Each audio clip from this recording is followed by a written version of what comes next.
This is everything you missed in our Minecraft Hide and Seek series that just finished yesterday after 16 episodes, 17 months, nearly 40 hours of hiding, and countless hours of planning, editing, and more. We're talking about the 10,000 IQ plays, the best editing moments, what inspired me to make this series, and what's next for my channel and Hide and Seek. For this special behind the scenes podcast episode, we have the winner of Minecraft Hide and Seek, Logan. Yeah, I've got Logo here, the main hider. The first question is from Logan. Alright, so who inspired you to start the series of Largest Hide and Seek? Okay, so Largest Hide and Seek was inspired by two creators. Those were Target 3D Gaming and Jetlag the Game.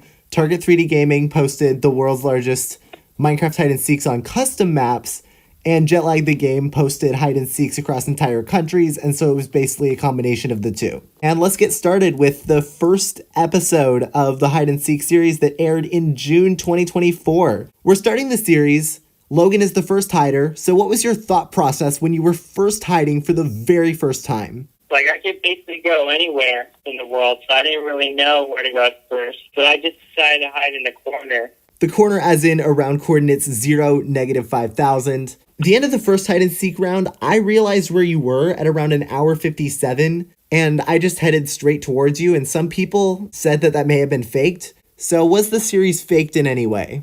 No, it wasn't fake. Basically, he got lost at first, but then he did actually make the realization that I was in the corner and realized based on my tendency that I actually would hide in the corner of the map. Yeah, and tendencies meaning, I remember where we played a game in 2021 where it was you against Caitlin and you were hiding in the corner before, so I thought you would do it again, and so I realized you could have been doing that. That was the only thing that could have possibly made sense, so yeah, that's how I realized, and I just headed towards you. Now we're on to part 2, the world's largest Minecraft hide and seek game. Now we're on to the second part of the series. I'm hiding on a Badlands Mesa spike at X coordinate 8. So what was your seeking thought process for this round?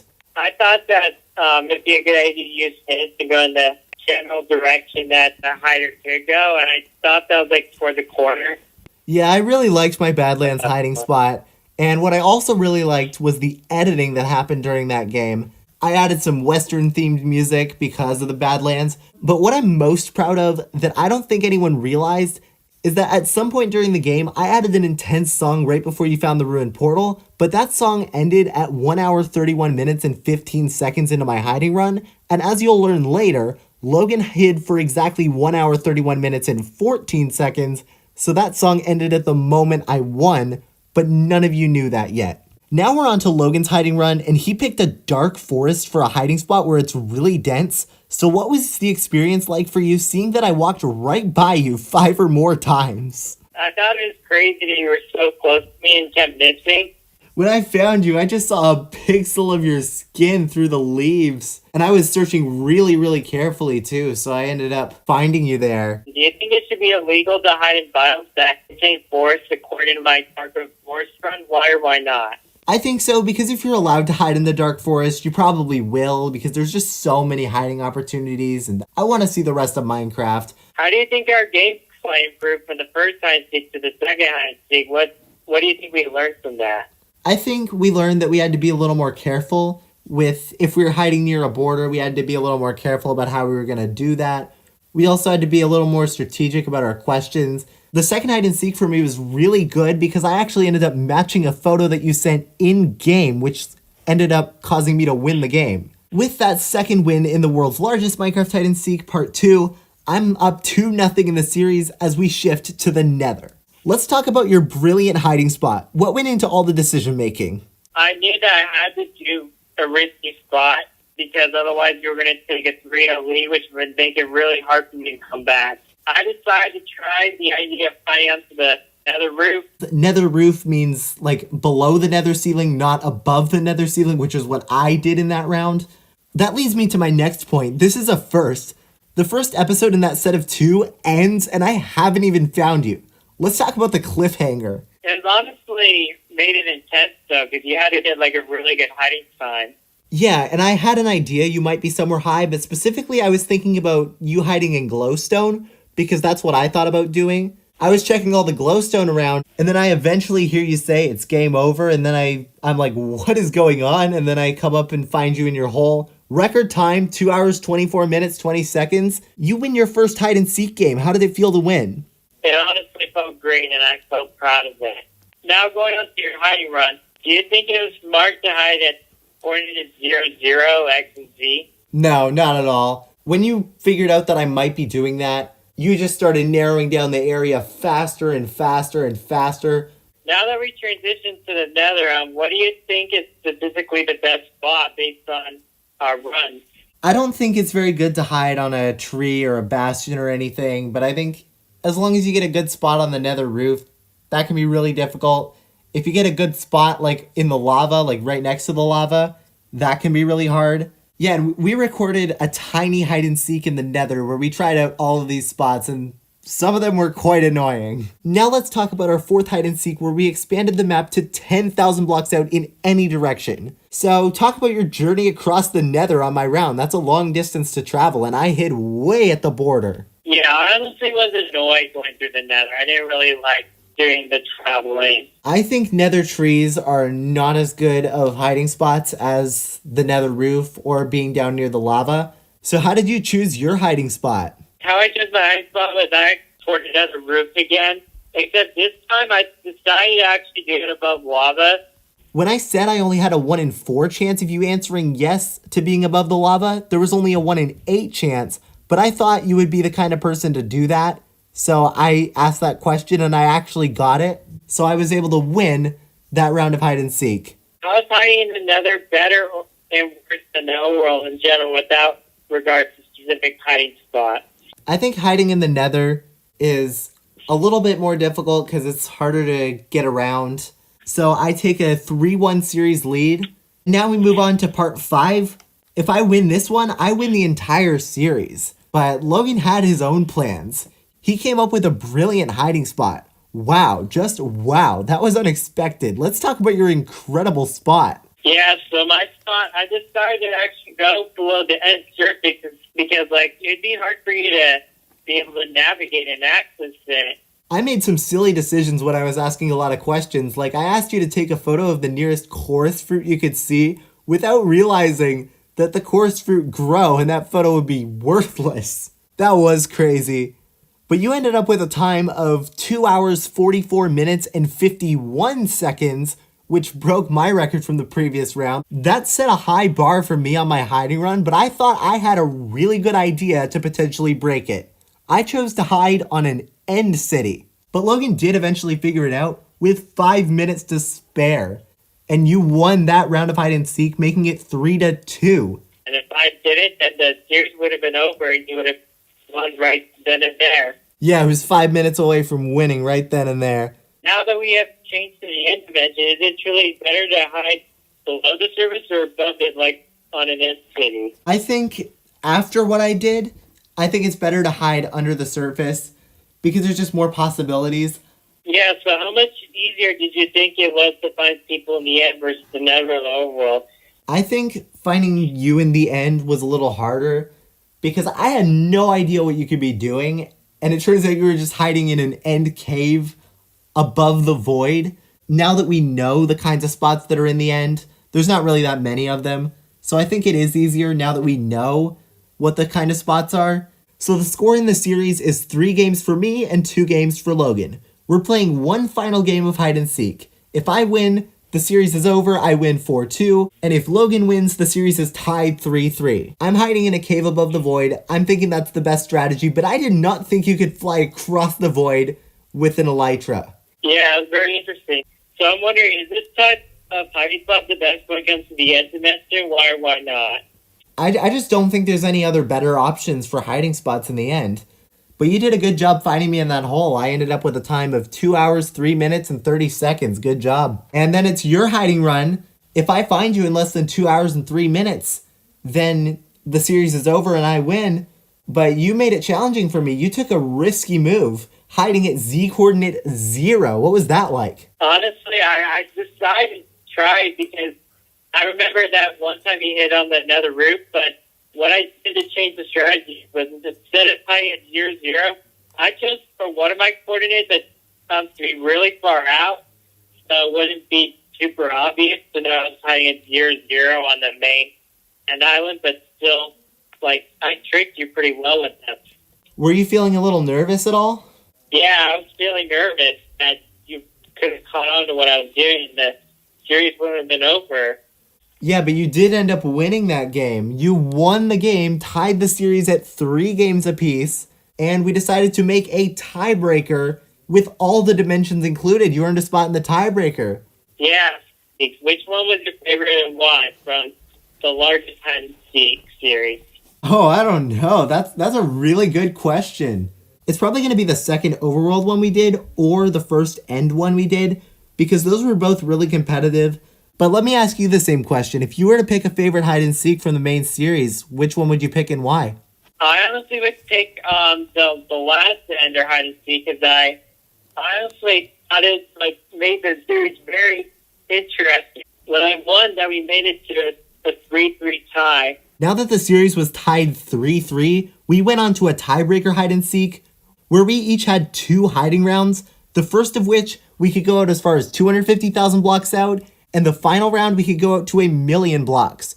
So, where did you originally think I would hide in the 250,000 block world because I was the first hider? I thought you were going to probably push somewhere far in, You didn't think I would go towards the middle because going towards the middle, I did that 2 times. Well, your thought process was correct and you nailed the question perfectly. You asked me if one of my coordinates was within 14,143 blocks or something like that of a border, and you nailed it. That was an 11% chance of hitting, and you did.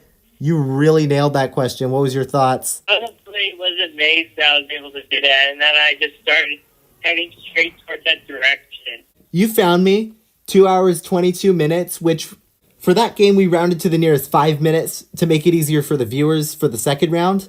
So 2 hours and 20 minutes was my hiding time for that round. And then it was your turn to hide. Talk about your choice to hide in the Lush Cave. I'd hide really deep in the cave where I could look in towards the surface, but you couldn't really see me that easily, and it took you quite a long time to find me. Yeah, so you got a record time. You broke your own record and went beyond 3 hours. How was that for you? I honestly thought that was crazy. Did you ever expect me to go about 3 hours? Oh, I never expected a run to go over 3 hours. I was freaking out. It was like 11 at night when we were recording this. I was like, I gotta get to bed, but I gotta find you first. I don't know if I'm gonna be able to. We recorded the 2.5 hours. We recorded the 30 minutes before that. Then we recorded the 30 minutes that you were hiding. Then the 3 hours of your hiding time all on the same day. It was like 11 at night. So I was freaking out. I didn't know if I was going to be able to find you. I honestly wasn't sure if I would ever get found or you'd just give up. I was never going to give up. Even if it was like 5 hours. This is the tiebreaker. We're in a tied series. This is the biggest thing we've done like all year. So I had to give it everything I had. I was going to find you. And I did find you in 3 hours, 13 minutes, and 46 seconds. A record time that would stand for the series. What was your reaction to getting a 3 hour, 13-minute time? I honestly thought that was crazy. There was multiple moments that I thought you were going to find me. But then there was almost one moment you were going to head into my area. But then you decided to look around in different areas of the Lush Cave, which I got I was so relieved that you headed different directions. You got found. We rounded your time up to 3 hours and 15 minutes to the nearest 5 minutes. So the scores after the first round, you had 3 hours and 15 minutes of hiding time. I had 2 hours and 20 minutes of hiding time. And then it's just the longest combined time wins. So you get to hide again, as it turns out.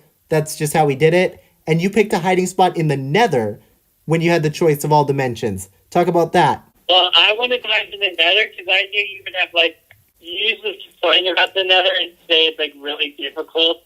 So I tried to be annoying and just hide in the Nether. So taking a really long time to find me. Now we're gonna go on to your hiding, but I encourage you to choose the Overworld dimension for the grand finale of largest hide and seek. Honestly, I just wanted to hide in the jungle. I love the idea of a jungle. We recorded a video where we did a small hide and seek where it was just a 100 by 100 area. I was hiding in a jungle, and that led me to get a 29-minute hiding time. So I thought I needed a long endgame to have any chance at winning the series, and I thought a jungle would give me the opportunity to do that. That it was already proven in the smallest hide and seek. We recorded the grand finale like a couple weeks after that, so it was fresh on my mind. I thought Overworld just had more possibilities. I thought Overworld just may have been a little more chaotic, not what we were expecting. I thought it would be a little tricky, and yeah, it didn't work out. But now that I've explained my hiding strategy, what was your seeking strategy? Like, it just like start eliminating zones, kind of doing like the 50% thing.